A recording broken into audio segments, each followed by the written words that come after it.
You gotta be kidding me.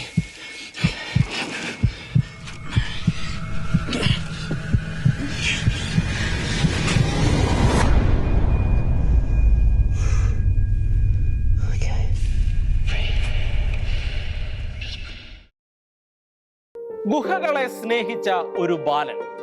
ആദ്യത്തെ ഗുഹാ പര്യവേഷണം നടത്തുമ്പോൾ അവന് വെറും 6 വയസ്സ് മാത്രമേ പ്രായം ഉണ്ടായിരുന്നുള്ളൂ.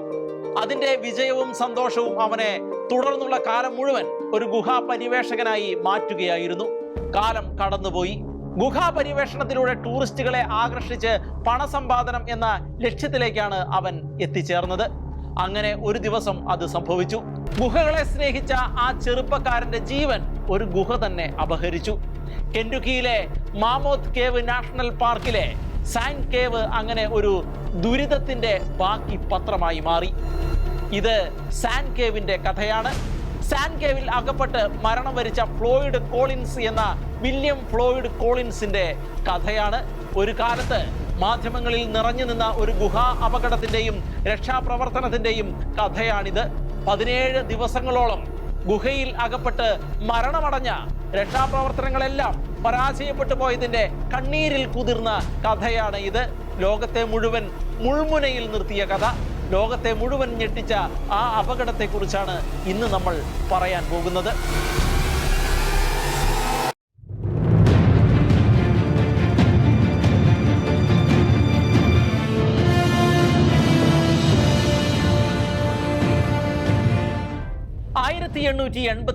ജൂലൈ 20 കെൻറ്റുക്കിയിലെ ലോഗൻ കൗണ്ടിയിൽ ലീ കോളിൻസിന്റെയും മാർത്ത ജെയിൻ ബർണറ്റിന്റെയും മകനായിട്ടായിരുന്നു ഫ്ലോയിഡ് കോളിൻസ് എന്നറിയപ്പെടുന്ന വില്യം ഫ്ലോയിഡ് കോളിൻസിന്റെ ജനനം. കെൻറ്റുക്കിയിലെ ഗ്രീൻ നദിക്ക് അടുത്തുള്ള മാമോത്ത് ഗുഹയിൽ നിന്ന് ഏകദേശം 4 മൈൽ കിഴക്കായി സ്ഥിതി ചെയ്യുന്ന കോളിൻസ് കുടുംബ ഫാമിലിയിലാണ് ഫ്ലോയിഡ് കോളിൻസ് ജനിച്ചത്. ചെറുപ്പം മുതലേ ഗുഹകൾ പര്യവേഷണം ചെയ്യുന്നതിലായിരുന്നു അവന്റെ ഹോബി. തദ്ദേശീയ അമേരിക്കൻ പുരാവസ്തുക്കൾ തേടി 6 വയസ്സുള്ളപ്പോൾ കോളിൻസ് ഗുഹകളിൽ പ്രവേശിക്കാൻ തുടങ്ങിയിരുന്നു. 1910 കോളിൻസ് ഫാമിൽ അവൻ ഡോങ്കീസ് ഗുഹ കണ്ടെത്തി. അത് അവൻ കണ്ടെത്തിയ ആദ്യത്തെ ഗുഹയായിരുന്നു. 1912 ഭൂഗർഭ ശാസ്ത്രജ്ഞനായ എഡ്മണ്ട് ടേർണർ പ്രദേശത്തെ ഗുഹകൾ കാണിക്കാൻ കോളിൻസിനെ നിയമിച്ചു. തൽഫലമായി 1912 ഡോസ്ലിയുടെ ഡോം ഗുഹയും 1915 ഗ്രേറ്റ് ഓണിക്സ് ഗുഹയും അവൻ കണ്ടെത്തുകയുണ്ടായി.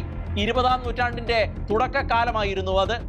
ഗുഹാ പര്യവേഷണം വ്യാപകമായി കഴിഞ്ഞിട്ടില്ലാത്ത അവസരം. ഗുഹാ പര്യവേഷണം ലാഭകരമായ ഒരു ബിസിനസ്സാണ് എന്ന് ഇതിനകം ഫ്ലോയിഡ് തിരിച്ചറിഞ്ഞിരുന്നു. മാത്രവുമല്ല, ആ രംഗത്ത് മത്സരങ്ങളും ആരംഭിച്ചു കഴിഞ്ഞിരുന്നു. മാത്രവുമല്ല, ഗുഹാ ടൂറിസം ലാഭകരവും മത്സരാധിഷ്ഠിതവുമായ ഒരു ബിസിനസ്സും ആയിരുന്നു. എതിരാളികളായ ഗുഹ ഉടമകൾക്കിടയിലെ ആക്രമണാത്മകവും സംശയാസ്പദവുമായ രീതികൾ കാരണം ഗുഹായുദ്ധങ്ങൾ എന്ന് പോലും അക്കാലത്ത് അവ വിശേഷിപ്പിക്കപ്പെട്ടിരുന്നു. പുതിയ പുതിയ ഗുഹകൾ കണ്ടെത്താനാണ് ഫ്ലോയിഡ് ശ്രമിച്ചത്.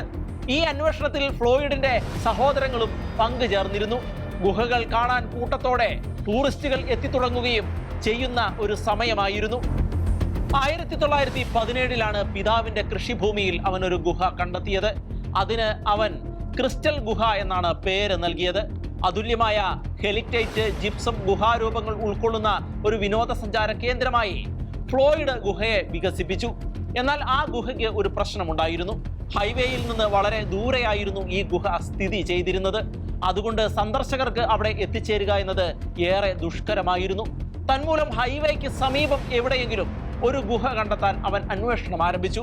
അങ്ങനെയെങ്കിൽ സന്ദർശകർക്ക് കൂടുതലായി എത്തിച്ചേരാനും അതുവഴിയായി തങ്ങൾക്ക് കൂടുതൽ പണം സമ്പാദിക്കാനും സാധിക്കുമെന്ന് അവർക്ക് അറിയാമായിരുന്നു. അവരുടെ ആ അന്വേഷണം അവരെ കൊണ്ടുചെന്ന് എത്തിച്ചത് സാൻഡ് കേവിൽ ആയിരുന്നു. ബീസ്ലി ഡോയലിന്റെ ഉടമസ്ഥതയിലുള്ള സ്ഥലത്ത് സ്ഥിതി ചെയ്യുന്ന ഒരു ഗുഹയായിരുന്നു അത്. സാൻഡ് കേവ് എന്ന് അവരതിന് പേരിട്ടു. മാമോത്ത് കേവ് പോലെയുള്ള മറ്റ് ഷോ ഗുഹകളിലേക്ക് പോകുന്നതിന് മുൻപ് യാത്രക്കാർക്ക് എളുപ്പത്തിൽ സാൻഡ് കേവ് കടന്ന് പോകാമായിരുന്നു. സാൻഡ് കേവ് പര്യവേഷണം ചെയ്യാനും ഗുഹ കാണിക്കാൻ യോഗ്യമാണെന്ന് തെളിഞ്ഞാൽ ലാഭം പങ്കിടാനും ഫ്ലോയിഡ് ബീസ്ലി ഡോയലുമായി ഒരു കരാറിൽ ഏർപ്പെടുകയും ചെയ്തു. ഇനി ഗുഹകളെ കുറിച്ച് ചില വിവരങ്ങൾ പറയാം. പ്രധാനമായും എന്താണ് ഗുഹ എന്ന് മനസ്സിലാക്കിയിരിക്കണം. പ്രകൃതിദത്തമായും മനുഷ്യനിർമ്മിതമായും കാണപ്പെടുന്ന ഒരു ഭൂഭാഗ രൂപമാണ് ഗുഹകൾ. മലകളിലോ പാറകളിലോ ഉണ്ടായിരിക്കുന്ന അകത്തേക്ക് നീളുന്ന പലപ്പോഴും ഇരുണ്ടതും ശീതളവുമായിരിക്കുന്ന ഗഹനമായ അന്തരീക്ഷമുള്ള സ്ഥലങ്ങളാണ് ഗുഹകൾ. മനുഷ്യ ചരിത്രത്തിന്റെ ആദ്യകാലങ്ങളിൽ തന്നെ ഗുഹകൾ പ്രധാന പങ്ക് വഹിച്ചിരുന്നു. ആദിമ മനുഷ്യൻ താമസിച്ചിരുന്നത് ഗുഹകളിലായിരുന്നു എന്നാണ് ചരിത്രം. പാലിയോലിത്തിക് കാലഘട്ടത്തിൽ ജീവിച്ചിരുന്ന ആദിമ മനുഷ്യൻ ഗുഹകളിലാണ് താമസിച്ചിരുന്നത്. ശത്രുക്കളിൽ നിന്ന് രക്ഷപ്പെടാനും പ്രകൃതി ദുരിതങ്ങളിൽ നിന്ന് സംരക്ഷിക്കപ്പെടാനും ഗുഹകൾ അഭയകേന്ദ്രങ്ങളായിരുന്നു. ഫ്രാൻസിലെ ലാസ്കോക്സ് ഗുഹ, സ്പെയിനിലെ അൽതാമിറ ഗുഹ എന്നിവിടങ്ങളിൽ കണ്ടെത്തിയ ഗുഹാചിത്രങ്ങൾ മനുഷ്യർ അതിജീവനത്തിനായും സുരക്ഷിതത്വത്തിനായും അവിടെ ജീവിച്ചിരുന്നു എന്നതിന്റെ തെളിവുകളാണ്. ആടുകൾ, കാളകൾ, മനുഷ്യർ എന്നിവയുടെ ചിത്രം പല ഗുഹകളിലും കാണാം. ഈ ചിത്രങ്ങൾ ഓരോന്നും പ്രകൃതി ഉപാസനയെയും ആരാധനയെയും പ്രതിനിധീകരിക്കുന്നവയാണ്. പ്രാചീന ചിത്രകലയും അതിജീവനത്തിനുള്ള പോരാട്ടത്തിന്റെ ശാശ്വത സ്മാരകങ്ങളുമാണ് ഓരോ ഗുഹകളും എന്നതാണ് കരുതപ്പെടുന്നത്. ഇന്ന് ഗുഹകൾ സാഹസിക വിനോദസഞ്ചാരത്തിന്റെ ഭാഗമായി മാറിക്കഴിഞ്ഞിട്ടുണ്ട്. നിരവധി ഗുഹകൾ ലോകമെമ്പാടും ടൂറിസത്തിന് തുറക്കപ്പെട്ടിട്ടുണ്ട്. ഇന്ത്യയിൽ ബോറ ഗുഹ, അമർനാഥ് ഗുഹ, എലിഫാന്റ ഗുഹകൾ എന്നിവ വിനോദസഞ്ചാര കേന്ദ്രങ്ങളാണ്. അതേസമയം ചില ഗുഹകൾ പരിസ്ഥിതി സംരക്ഷണത്തിന്റെ ഭാഗങ്ങളുമാണ്. യുനെസ്കോയുടെ ലോക പൈതൃക കേന്ദ്രമായ അമേരിക്കയിലെ മാമോത്ത് കേവ് ഇതിന്റെ മികച്ച ഉദാഹരണമാണ്. ഈ കഥയുടെ ഭാഗം കൂടിയായ മാമോത്ത് കേവിനെ കുറിച്ച് ചില കാര്യങ്ങൾ കൂടി പറയാം. ലോകത്തിലെ ഏറ്റവും നീളമുള്ള ഗുഹാ സംവിധാനമാണ് മാമോത്ത് കേവ്. ഗുഹയുടെ മൊത്തം ദൈർഘ്യം 685 കിലോമീറ്ററിന് മുകളിലാണ്. ഇതുവരെ ലോകത്തിലെ മറ്റൊരു ഗുഹയും ഇത്ര വലുതോ വ്യാപകമായ രീതിയിലോ കണ്ടെത്തിയിട്ടില്ല. ചുണ്ണാമ്പ് കല്ലുകൾ കൊണ്ട് പ്രകൃതിദത്തമായി രൂപപ്പെട്ടതാണ് ഈ ഗുഹ. വിനോദസഞ്ചാരികളെ അത്ഭുതപ്പെടുത്തുകയും അതിശയിപ്പിക്കുകയും ചെയ്യുന്ന നിരവധി കാഴ്ചകൾ കൊണ്ട് സമ്പന്നമാണ് മാമോത്ത് കേവ്. നമുക്ക് വീണ്ടും ഫ്ലോയിഡിലേക്കും സാൻഡ് കേവിലേക്കും തിരികെ വരാം. മാമോത്ത് കേവിന് സമീപമായിട്ടാണ് സാൻഡ് കേവ് കണ്ടെത്തിയിരിക്കുന്നത്. മാമോത്ത് കേവിൽ നിന്ന് സാൻഡ് കേവിലേക്ക് ഒരു വഴി കണ്ടെത്താൻ കഴിയുമോ എന്നതായിരുന്നു ഫ്ലോയിഡിന്റെ അന്വേഷണം. 1925 ജനുവരി 30-നാണ് ഫ്ലോയിഡ് ആദ്യമായി സാൻഡ് കേവിൽ പ്രവേശിച്ചത്. ഒരു മണ്ണെണ്ണ വിളക്കുമായിട്ടായിരുന്നു അയാൾ അകത്തേക്ക് കയറിയത്. വളരെ കുടുസായ ഒരു ഗുഹയായിരുന്നു അത്. ഒരാൾക്ക് കഷ്ടിച്ച് മാത്രം കടന്നു പോകാൻ കഴിയുന്ന വിധത്തിൽ, എന്ന് മാത്രമല്ല നിവർന്ന് നടക്കാൻ പോലും കഴിയാത്ത വിധത്തിലുള്ള ഒന്നായിരുന്നു അത്. മുന്നോട്ട് പോകും തോറും വഴി ചെറുതായി വന്നു. എന്നിട്ടും തോറ്റു പിന്മാറാൻ അയാൾ തയ്യാറായില്ല. ഗുഹയുടെ വിസ്തൃതി വർദ്ധിപ്പിക്കാൻ എന്തെങ്കിലും മാർഗങ്ങൾ ഉണ്ടോ എന്നായിരുന്നു അയാൾക്ക് അറിയേണ്ടിയിരുന്നത്. ഇടുങ്ങിയ വഴികൾ പിന്നിട്ട് അയാൾ ഒടുവിൽ എത്തിച്ചേർന്നത് അതിലും ചെറിയ ഒരു സ്ഥലത്ത് ആയിരുന്നു. ഏകദേശം 9 ഇഞ്ച് മാത്രമായിരുന്നു അതിന് വ്യാസം ഉണ്ടായിരുന്നത്. സാധാരണ ആളുകൾ അവിടെ എത്തിയിട്ട് തിരികെ പോരുകയേ ഉള്ളൂ. എന്നാൽ തൻ്റെ ഉള്ളിലെ സാഹസികത അതിനപ്പുറത്തേക്ക് എങ്ങനെയും കടക്കാനാണ് ഫ്ലോയിഡിനെ പ്രേരിപ്പിച്ചത്. ഇഴഞ്ഞും മുട്ടുകുത്തിയും എന്തെല്ലാമോ രീതിയിൽ മുന്നോട്ടു പോകാൻ അയാൾ ശ്രമിക്കുകയുണ്ടായി. കൂർത്ത കല്ലുകൾ ഇരുവശങ്ങളിലും അയാളെ മുറിവേൽപ്പിക്കുന്നുണ്ടായിരുന്നു. പക്ഷേ അതൊന്നും അയാൾ ഗൗനിച്ചതേയില്ല. ഇതുപോലെ എത്രയോ ഗുഹകൾ താൻ കണ്ടെത്തിയിരിക്കുന്നു എന്ന മട്ടായിരുന്നു അയാൾക്ക്. 46 മൈൽ എത്തിക്കഴിഞ്ഞിരിക്കുന്നു അപ്പോഴേക്കും അയാൾ. ആ സമയത്താണ് അയാൾ ഒരു സത്യം തിരിച്ചറിഞ്ഞത്. തൻ്റെ കയ്യിലെ മണ്ണെണ്ണ വിളക്കിലെ എണ്ണ വറ്റി തുടങ്ങിയിരിക്കുന്നു. ഇനി മുന്നോട്ട് പോവുക അസാധ്യമാണ്. കാരണം ഗുഹയിൽ വെളിച്ചമില്ലാത്ത അവസ്ഥ ഭീകരമാണെന്ന് അയാളെ അനുഭവങ്ങൾ പഠിപ്പിച്ചിട്ടുണ്ടായിരുന്നു. അതുകൊണ്ട് വിളക്ക് കെടും മുൻപ് തിരികെ പോവുക തന്നെ എന്ന് അയാൾ തീരുമാനിച്ചു. മുൻപത്തേക്കാളേറെ വേഗതയിൽ അയാൾ തിരികെ നടക്കാൻ ആരംഭിച്ചു. പക്ഷേ പെട്ടെന്നാണ് അത് സംഭവിച്ചത്. അയാളുടെ കയ്യിലിരുന്ന വിളക്ക് എങ്ങനെയോ താഴെ വീണ് പൊട്ടിച്ചിതറുകയുണ്ടായി. ഗുഹയിൽ അന്ധകാരം വ്യാപിച്ചു. അത് തൻ്റെ ജീവിതത്തിന് മീതെ മുഴുവനുമുള്ള അന്ധകാരമായി തീരുമോ എന്ന് അയാൾ ഭയന്നു. അയാൾ ഭയന്നതുപോലെ തന്നെയാണ് പിന്നീടുള്ള കാര്യങ്ങൾ എല്ലാം സംഭവിച്ചത്. എന്നിട്ടും തോറ്റുകൊടുക്കാൻ അയാളിലെ സാഹസികൻ തയ്യാറായില്ല. മനോധൈര്യം നഷ്ടപ്പെടാതെ അയാൾ ഇരുട്ടിലൂടെ തപ്പിത്തടഞ്ഞ് മുന്നോട്ടു പോകാൻ ശ്രമിച്ചു. അപ്പോഴാണ് മറ്റൊരു ദുരന്തം അയാളുടെ ജീവിതത്തിലേക്ക് ആഞ്ഞു പതിച്ചത്. ഇളകിയിരുന്ന വലിയൊരു പാറകഷ്ണം അയാളുടെ കാലിലേക്ക് വന്ന് വീഴുകയുണ്ടായി. ഫ്ലോയിഡിന്റെ നിലവിളികൾ കൊണ്ട് ഗുഹ നിറഞ്ഞു. പക്ഷേ അത് കേൾക്കാൻ ആരും ഉണ്ടായിരുന്നില്ല എന്ന് മാത്രം. എത്ര ശ്രമിച്ചിട്ടും അയാൾക്ക് കാല് ചലിപ്പിക്കാനോ കല്ല് നീക്കാനോ കഴിഞ്ഞില്ല. 12 കിലോയോളം ഭാരമുള്ള കല്ലായിരുന്നു അത് എന്നാണ് പിന്നീട് കണ്ടെത്തിയത്. 55 അടി താഴ്ചയിലും ഗുഹാമുഖത്ത് നിന്ന് 150-ലധികം അടി അകലെയുമായിരുന്നു അയാൾ അപ്പോൾ ഉണ്ടായിരുന്നത്. സാൻ ഗുഹയിൽ ഫ്ലോയിഡിന്റെ വേദനാജനകമായ കഥ ആരംഭിക്കുകയായിരുന്നു. നിർഭാഗ്യവശാൽ ഗുഹയിൽ ഇളകിയിരുന്ന മറ്റ് കല്ലുകളും മണ്ണും അയാളുടെ ദേഹത്തേക്ക് വീഴാൻ തുടങ്ങി. അങ്ങനെ കല്ലും മണ്ണും വന്ന് അയാളെ മൂടിക്കൊണ്ടിരുന്നു. തന്റെ ദുരന്തം പൂർണ്ണമായി എന്ന് ഫ്ലോയിഡിന് മനസ്സിലായി. നിസ്സഹായമായ അയാളുടെ നിലവിളികൾ പക്ഷേ ഗുഹയ്ക്ക് വെളിയിലേക്ക് എത്തിയില്ല. ഗുഹ ആ നിലവിളികൾ എല്ലാം വിഴുങ്ങിക്കളയുകയായിരുന്നു. ജനുവരി 30 രാത്രി അങ്ങനെ കടന്നുപോയി. ഫ്ലോയിഡ് തിരികെ വന്നില്ലല്ലോ എന്ന് ആ സ്ഥലത്തിന്റെ ഉടമസ്ഥർ പരസ്പരം പറയുകയുണ്ടായി. നിശ്ചിത സമയം കഴിഞ്ഞിരിക്കുന്നു. മാത്രവുമല്ല, തീയതി ജനുവരി 31 ആയിരിക്കുന്നു. അപകടം എന്തെങ്കിലും സംഭവിച്ചിട്ടില്ല എങ്കിൽ അയാൾ തിരികെ വരേണ്ടതാണ്. അങ്ങനെയെങ്കിൽ അവരുടെ ഉള്ളിൽ ആശങ്ക പെരുക്കാൻ തുടങ്ങി. എന്തായാലും അവർ ഗുഹാമുഖത്തേക്ക് പുറപ്പെട്ടു. അവിടെ അവരുടെ സംശയങ്ങൾക്ക് ഉത്തരമായി ഫ്ലോയിഡിന്റെ കോട്ട് ഗുഹാവാതിൽക്കൽ തൂങ്ങിക്കിടക്കുന്നുണ്ടായിരുന്നു. തങ്ങൾ ആശങ്കപ്പെട്ടതുപോലെ തന്നെ സംഭവിച്ചിരിക്കുന്നുവെന്ന് അവർ തിരിച്ചറിയുകയുണ്ടായി. അതെന്തായാലും അവരാദ്യം ഗുഹാ കവാടത്തിൽ നിന്ന് ഫ്ലോയിഡിനെ പേരെടുത്ത് കുറെ നേരം വിളിച്ചു. അകത്തു നിന്നും അനക്കമൊന്നും ഉണ്ടായില്ല. രണ്ടും കൽപ്പിച്ച് അതിലൊരാൾ ഗുഹയിലേക്ക് കയറി. ഫ്ലോയിഡ് പോയ അതേ വഴിയിലൂടെ അയാൾ നടന്നു നീങ്ങി. അതേ രീതിയിലൂടെ കുറെ നേരം ചെന്നു കഴിഞ്ഞിട്ടും ഫ്ലോയിഡിനെ സംബന്ധിച്ച യാതൊരു തെളിവും ഇല്ലാതെ വന്ന സാഹചര്യത്തിൽ മുന്നോട്ടു പോകാൻ അയാൾക്ക് തോന്നിയില്ല. അയാൾ വല്ല വിധേനയും പുറത്തെത്തി ഫ്ലോയിഡ് ഗുഹയ്ക്കുള്ളിൽ കുടുങ്ങിക്കിടക്കുകയാണ് എന്ന വിവരം മറ്റുള്ളവരെ അറിയിച്ചു. ആ വിവരം കാട്ടുതീ പോലെ പടർന്നു. സാൻ കേവിനുള്ളിൽ ഒരു മനുഷ്യൻ കുടുങ്ങിക്കിടക്കുന്നു. ആളുകൾ ഓടിക്കൂടി. അതിൽ ഫ്ലോയിഡിന്റെ പ്രിയപ്പെട്ടവരും ഉണ്ടായിരുന്നു. അതോടൊപ്പം രക്ഷാപ്രവർത്തനങ്ങളും ആരംഭിക്കുകയുണ്ടായി. ഗുഹയുടെ വിസ്തീർണം വർദ്ധിപ്പിച്ച് ഫ്ലോയിഡിനെ രക്ഷിക്കാനുള്ള ശ്രമങ്ങളാണ് അവരാദ്യം നടത്തിയത്. എന്നാൽ പറയും പോലെ അതത്ര എളുപ്പം ആയിരുന്നില്ല. രക്ഷാപ്രവർത്തകർ നിസ്സഹായരായി നോക്കി നിൽക്കുമ്പോൾ ഫ്ലോയിഡിന്റെ സഹോദരൻ ഹോമർ അത്യന്തം സാഹസികമായ ആ പ്രവൃത്തി ചെയ്യാൻ തയ്യാറാവുകയുണ്ടായി. തന്റെ സഹോദരനെ രക്ഷിച്ചേ മതിയാവൂ എന്ന് തീരുമാനിച്ചുറപ്പിച്ച് അയാൾ ഗുഹയിലേക്ക് പ്രവേശിച്ചു. സ്നേഹം പ്രതിബന്ധം അറിയുന്നില്ല എന്നാണല്ലോ പറയപ്പെടുന്നത്. ഒടുവിൽ ഹോമർ സഹോദരനെ കണ്ടെത്തി. സഹോദരങ്ങൾ തമ്മിലുള്ള കണ്ടുമുട്ടൽ അത്യന്തം ഹൃദയസ്പർശി ആയിരുന്നു. ഫ്ലോയിഡിന് അത്യധികം സമാധാനവും സന്തോഷവും തോന്നുകയുണ്ടായി. ഹോമറും ആശ്വസിച്ചു. ഭയപ്പെട്ടതുപോലെ സഹോദരന് ജീവഹാനി സംഭവിച്ചിട്ടില്ലല്ലോ എന്നതായിരുന്നു ഏറ്റവും വലിയ ആശ്വാസം. ഹോമറിന് ഒറ്റയ്ക്ക് ഫ്ലോയിഡിനെ രക്ഷിക്കാൻ കഴിയുന്ന സാഹചര്യം ഉണ്ടായിരുന്നില്ല അപ്പോൾ. അതുകൊണ്ട് ഉടനെ തന്നെ ചേട്ടനെ രക്ഷിക്കും എന്ന വാക്ക് നൽകി ഹോമർ തിരികെ മടങ്ങി. ഫ്ലോയിഡിന്റെ അതിജീവനം ദുഷ്കരമാണെന്ന് മനസ്സിലായതോടെ രക്ഷാപ്രവർത്തനങ്ങൾ വേഗത്തിലായി. പ്രാദേശിക സംസ്ഥാന മേഖലകളിൽ നിന്നുള്ള എഞ്ചിനീയർമാർ, ജിയോളജിസ്റ്റുകൾ, ഗുഹാപരിശീലകർ എന്നിവരെ വിളിച്ചു വരുത്തുകയുണ്ടായി. പരമ്പരാഗത മാർഗങ്ങൾ പരാജയപ്പെട്ടപ്പോൾ ഖനി തൊഴിലാളികൾ അദ്ദേഹത്തെ കണ്ടെത്താൻ ഒരു ഷാഫ്റ്റ് കുഴിക്കാൻ തുടങ്ങി. സാൻ ഗുഹയിൽ നിന്ന് ഫ്ലോയിഡിനെ പുറത്തെത്തിക്കുന്നതിനുള്ള ഒരു പരിഹാരം കണ്ടെത്തുമെന്ന പ്രതീക്ഷയിൽ രക്ഷാപ്രവർത്തകർ രാവും പകലും ദീർഘനേരം ജോലി ചെയ്തു. പക്ഷേ അതിനിടയിൽ അവർക്കും പല പ്രതിബന്ധനങ്ങളും നേരിടേണ്ടി വന്നു. മഴയും തണുപ്പും ഗുഹയുടെ തകർച്ചയും എങ്ങനെ മുന്നോട്ട് പോകണം എന്നതിനെക്കുറിച്ച് നേതാക്കൾക്കിടയിൽ തന്നെ അഭിപ്രായ വ്യത്യാസങ്ങൾ ഉണ്ടായി.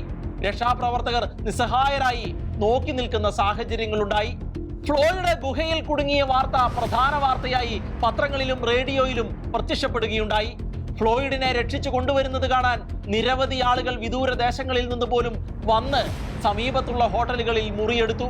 പത്രക്കാർ ഗുഹാമുഖത്ത് കെട്ടിക്കിടന്നു. രക്ഷാപ്രവർത്തനങ്ങൾക്ക് ഇടയിൽ കേവ് സിറ്റിയെ സംബന്ധിച്ച കഥ വളരെ വലിയ ഒരു കഥയായി മാറി. സാൻ കേവിന്റെ മുഖത്ത് ഒരു കാർണിവൽ അന്തരീക്ഷം പടർന്നു. ഭക്ഷണപാനീയങ്ങൾ, സുവനീറുകൾ എന്നിവ വിൽക്കുന്ന കച്ചവടക്കാർ പ്രത്യക്ഷപ്പെടുകയുണ്ടായി. ആയിരക്കണക്കിന് കാഴ്ചക്കാർ കേവ് സിറ്റിയിൽ എത്തി. ക്രമസമാധാനം നിലനിർത്താൻ സംസ്ഥാനം സൈന്യത്തെ അയക്കാൻ നിർബന്ധിതരായി. ഇതിനിടയിൽ വീണ്ടും ഹോമർ ഗുഹയ്ക്കുള്ളിൽ കയറി. സഹോദരനെ രക്ഷിക്കുവാൻ ശ്രമിച്ചുകൊണ്ടേയിരുന്നു അദ്ദേഹം. കൂടാതെ ഒരു പത്രപ്രവർത്തകനും ഫ്ലോയിഡിനെ രക്ഷിക്കാൻ ശ്രമിക്കുകയുണ്ടായി. വില്യം ബർക്ക് മില്ലർ എന്നായിരുന്നു അയാളുടെ പേര്. എന്നാൽ അവർക്കാർക്കും ഇതിൽ പൂർണ്ണ വിജയം കണ്ടെത്താൻ കഴിഞ്ഞില്ല. ഫ്ലോയിഡിന്റെ ദേഹത്തെ മൂടിയിരുന്ന കല്ലും മണ്ണും കുറെയൊക്കെ നീക്കാൻ സാധിച്ചുവെങ്കിലും അയാളെ പുറത്തെത്തിക്കാൻ അവർക്കും കഴിഞ്ഞില്ല. ഇതിനിടയിൽ കാഴ്ചക്കാരായി എത്തിയ ആളുകൾ തണുപ്പകറ്റാൻ വേണ്ടി തീ കത്തിക്കാൻ തുടങ്ങി. അതും ഫ്ലോയിഡിന് ദോഷകരമായിട്ടാണ് ബാധിച്ചത് എന്നാണ് പിന്നീട് കണ്ടെത്തിയത്. ചൂട് കാരണം ഗുഹാമുഖത്തെ മഞ്ഞ് ഉരുകാൻ തുടങ്ങി. ഗുഹയ്ക്കുള്ളിൽ അധികം വൈകാതെ വെള്ളം നിറഞ്ഞു. അതിനു പുറമെ ഗുഹയിൽ നിന്ന് മണ്ണിടിച്ചിലും ആരംഭിച്ചു. ഫ്ലോയിഡിനെ കൂട്ടിക്കൊണ്ട് പോയേ തീരൂ എന്ന മട്ടിൽ മരണം സമർത്ഥമായി കരുക്കൾ നിരത്തുന്നത് പോലെയായിരുന്നു എല്ലാ സംഭവങ്ങളും നടന്നത്. മനുഷ്യന്റെ എല്ലാ പ്രയത്നങ്ങളും അവിടെ വിഫലമായി മാറി. അങ്ങനെ കടന്നുപോയത് 1 2 ദിവസങ്ങളായിരുന്നില്ല, 17 ദിവസങ്ങളാണ് കടന്നുപോയത്. 17 ദിവസം പല രീതിയിൽ ശ്രമിച്ചിട്ടും ഫ്ലോയിഡിനെ ഗുഹയ്ക്ക് വെളിയിൽ കൊണ്ടുവരാൻ ആർക്കും സാധിച്ചില്ല. കുടുങ്ങിപ്പോയതിന്റെ 18ാം ദിവസം 55 അടി ഉയരമുള്ള ഒരു ലംബ ഷാഫ്റ്റ് വഴി രക്ഷാപ്രവർത്തകർ ഒടുവിൽ ഫ്ലോയിഡിന്റെ സമീപത്തെത്തി. പക്ഷേ അപ്പോഴേക്കും വളരെ വൈകിപ്പോയിരുന്നു. ഫ്ലോയിഡ് കോളിൻസിന്റെ മൃതദേഹമാണ് അവർക്ക് അവിടെ കണ്ടെത്താൻ കഴിഞ്ഞത്. ഫ്ലോയിഡിന്റെ മൃതദേഹം അകത്തുവെച്ച് സൈൻ കേവ് അവർ അടച്ചു. പിന്നീട് വീട്ടുകാരുടെ ആവശ്യപ്രകാരം മാസങ്ങൾക്ക് ശേഷം അദ്ദേഹത്തിന്റെ മൃതദേഹം പുറത്തെടുക്കുകയുണ്ടായി. മതപരമായ ചടങ്ങുകളോടെ മാമൂത്ത് കേവ് ബാപ്റ്റിസ്റ്റ് ചർച്ച് സെമിത്തേരിയിൽ മൃതദേഹം സംസ്കരിക്കുകയുണ്ടായി. സാൻ കേവിൽ പല തവണ കയറി ഫ്ലോയിഡിന്റെ അഭിമുഖം തയ്യാറാക്കിയ ഒരു പത്രക്കാരനെ കുറിച്ച് നമ്മൾ പറഞ്ഞിരുന്നുവല്ലോ. വില്യം ബർക്ക് മില്ലർ എന്ന പത്രക്കാരൻ ജീവൻ പണയം വെച്ചുള്ള ഈ റിപ്പോർട്ടിങ്ങിന്റെ പേരിൽ അദ്ദേഹത്തിന് പുലിസ്റ്റർ സമ്മാനം കിട്ടി എന്നത് ഈ സംഭവത്തിന്റെ അനുബന്ധമായിട്ടുള്ള മറ്റൊരു കഥ കൂടിയാണ്. ഫ്ലോയിഡ് കോളിൻസിന്റെ ജീവിതവും അദ്ദേഹത്തിന്റെ മരണത്തെ ചുറ്റിപ്പറ്റിയുള്ള ദാരുണമായ സംഭവങ്ങളും രാജ്യത്തിന്റെ ശ്രദ്ധ പിടിച്ചുപറ്റുകയും മാമൂത്ത് ഗുഹയുടെ ആസ്ഥാനമായ സൗത്ത് സെൻട്രൽ കെൻഡക്കിയിലെ ഗ്രാമീണ സമൂഹത്തിൽ നിരവധി മാറ്റങ്ങൾ ഇതുവഴി വരാൻ കാരണമാവുകയും ചെയ്തു. പിന്നീട് Robert K Murray and Roger W Brucker എന്നിവർ എഴുതിയ ട്രാപ്ഡ്, ഫ്ലോയിഡിന്റെ സഹോദരൻ ഹോമർ കോളിൻസും ജോൺ എൽ ലെഹർബർഗറും എഴുതിയ the life and death of Floyd Collins തുടങ്ങിയ പുസ്തകങ്ങൾ അദ്ദേഹത്തിന്റെ ജീവിതകഥ പ്രതിപാദിക്കുന്നവയായിരുന്നു.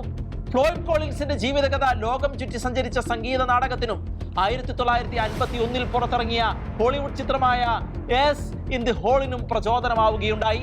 ഏറ്റവും പ്രധാനമായി ഫ്ലോയിഡ് കോളിൻസിന്റെ ജീവിതവും മരണവും കെൻഡക്കിയുടെ ഗുഹാരാജ്യത്തിലേക്കും അതിനെ സംരക്ഷിക്കാനുള്ള ആഗ്രഹത്തിലേക്കും രാജ്യത്തിന്റെ ശ്രദ്ധ ആകർഷിക്കുകയും ഒടുവിൽ 1941 മാമൂത്ത് കേവ് നാഷണൽ പാർക്ക് സ്ഥാപിക്കുന്നതിലേക്ക് അത് നയിക്കപ്പെടുകയും ചെയ്തു. സാൻ കേവ് ട്രാജഡി കൂടാതെ മറ്റ് നിരവധിയായ ഗുഹാ അപകടങ്ങളും ലോകത്തിന്റെ പല ഭാഗങ്ങളിലും സംഭവിച്ചിട്ടുണ്ട്. ഇതിൽ 2018 തായ്ലൻഡിലെ താങ് ലുവാങ് ഗുഹയിൽ കുട്ടികളുടെ ഫുട്ബോൾ ടീം കോച്ചിനൊപ്പം കുടുങ്ങിപ്പോയതാണ് ലോകം കണ്ട വലിയ സംഭവങ്ങളിൽ ഒന്ന്. ഗുഹയിൽ അപ്രതീക്ഷിതമായി വെള്ളം കയറിയത് മൂലമാണ് ഈ ദുരന്തമുണ്ടായത്. അന്ന് രക്ഷാപ്രവർത്തനം ലോകമെമ്പാടുമുള്ള ആളുകളുടെ ശ്രദ്ധ പിടിച്ചു പറ്റുകയും എല്ലാവരെയും രക്ഷിക്കാൻ സാധിക്കുകയും ചെയ്തു. അന്ന് 2009 അമേരിക്കയിലെ നട്ടിപുട്ടി ഗുഹയിൽ ജോൺ എഡ്വേർഡ് ജോൺസ് എന്ന യുവാവ് ഗുഹയിൽ കുടുങ്ങുകയും 24 മണിക്കൂറിന് ശേഷം മരണമടയുകയും ചെയ്തത് മറ്റൊരു സംഭവമാണ്. 2018 മേഘാലയയിലെ റാറ്റ് ഹോൾ കോൾ മൈനിൽ 15 തൊഴിലാളികൾ കുടുങ്ങി. രക്ഷാപ്രവർത്തനങ്ങൾ നടത്തിയെങ്കിലും ഏതാനും പേരെ മാത്രമേ രക്ഷിക്കാനായുള്ളൂ എന്നുള്ളതാണ് മറ്റൊരു സംഭവം. ഭാരതത്തിലെ ഡെറാഡൂണിൽ 2023 ഒരു ഗുഹാ ദുരന്തം സംഭവിക്കുകയുണ്ടായി. റോബേർട്സ് കേവിൽ അപ്രതീക്ഷിതമായ വെള്ളപ്പൊക്കം സംഭവിക്കുകയും പലരും മരിക്കുകയും ചെയ്തു. കൊടൈക്കനാലിലെ ഗുഹാ കേവിലുണ്ടായ അപകടവും അതിജീവനവും നമുക്ക് ഓർമ്മയുള്ളതാണല്ലോ. ഇങ്ങനെ ലോകത്തിന്റെ വിവിധ ഭാഗങ്ങളിൽ പലതരത്തിലുള്ള ഗുഹാ അപകടങ്ങൾ സംഭവിച്ചിട്ടുണ്ട് എങ്കിലും അതിനെയെല്ലാം അതിശയിപ്പിക്കുന്ന വിധത്തിലുള്ള ദുരന്തമാണ് സാൻ കേവിൽ ഫ്ലോയിഡിന് അന്ന് സംഭവിച്ചത്. ആഴ്ചകളോളം മരണവുമായി മല്ലിട്ട് നിവർന്നു നിൽക്കാൻ പോലും കഴിയാത്ത ഒരു ഗുഹയ്ക്കുള്ളിൽ നരകയാതന അനുഭവിച്ച് മരണമടയേണ്ടി വന്നു എന്നതാണ് ഫ്ലോയിഡിന്റെ ദുരന്തത്തിന്റെ വ്യാപ്തിയും ആഴവും വ്യക്തമാക്കുന്നത്. അതിയായ സാഹസികത ചിലപ്പോഴെങ്കിലും അപ്രതീക്ഷിതമായ ദുരന്തങ്ങളിൽ നമ്മെ കൊണ്ടുചെന്ന് എത്തിക്കും എന്നൊരു പാഠം കൂടി സാൻ കേവ് അപകടത്തിൽ നിന്ന് നമുക്ക് വായിച്ചെടുക്കാനുണ്ട്.